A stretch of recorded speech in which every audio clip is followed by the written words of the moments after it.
لقول رسول کریم. تنجا لک اچن سان تن عجیبن جے لچھی اکھڑن جی بک جے ہوندی اناد ظفر ڈکھ اور باتن عجیبن سان. وقت تمام گھٹا ہے ان کرے دوستن اگے چئی چھڑو تو مختصر ڳالهايو.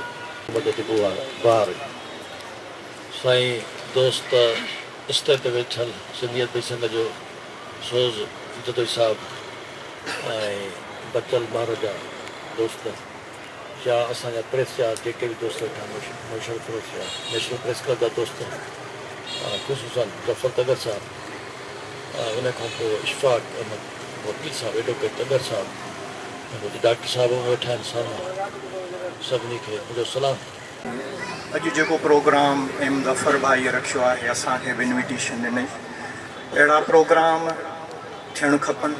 अचे गुल बार जी गुल जहिड़ो नालो हुअसि ओड़ो ई गुल हो. असां सां हुनजो गुज़िरियल 35 सालनि खां वठी तक़रीबन वास्तो किथे बि अदबी प्रोग्राम थींदो या सहाफ़ती प्रोग्राम थींदो सिंध जे कुंड कुछ में असां बि उते न पहुची सघंदासीं पर हू उते पहुचंदो.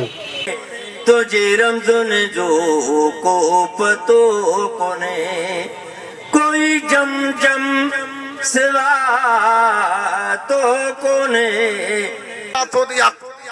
माना गुल जी जेकी इहा क़ौमी ख़िदमत हुई ऐं माण्हू कानफरस तइलीम में गॾु थियनि उते हुनखे रंग क़ौमियत जो ॾिए वञे उते लतीफ़ जो रंग ॾिए लतीफ़ जो ॿोलीअ जो रंग ॾिए वञो. वाह ख़ुद अॼु साथियुनि जी गुल जी चाहींदड़नि जी गुल जी साथियुनि जी गुल जी दोस्तनि जी मां अखियुनि ॾिठो उनजो शायदि तमामु. सिंध सुधार संगत नूरपुर जो अॻुवाण ऐं पेटे अलफ़ शहीद बेनज़ीराबाद जो जनरल सेक्रेटरी मोहतरम माशूक वगण साहब जन. اللهم صل على سيدنا محمد النبي الأمي وعلى آله وصحبه وبارك وسلم عليه. ربنا آتنا في الدنيا حسنة وفي الآخرة حسنة وقنا عذاب النار. اللهم اغفر لي وللمؤمنين والمؤمنات والمسلمين والمسلمات. ربنا اغفر لنا ولإخواننا الذين سبقونا بالإيمان ولا تجعل في قلوبنا غلا للذين آمنوا ربنا إنك رؤوف رحيم.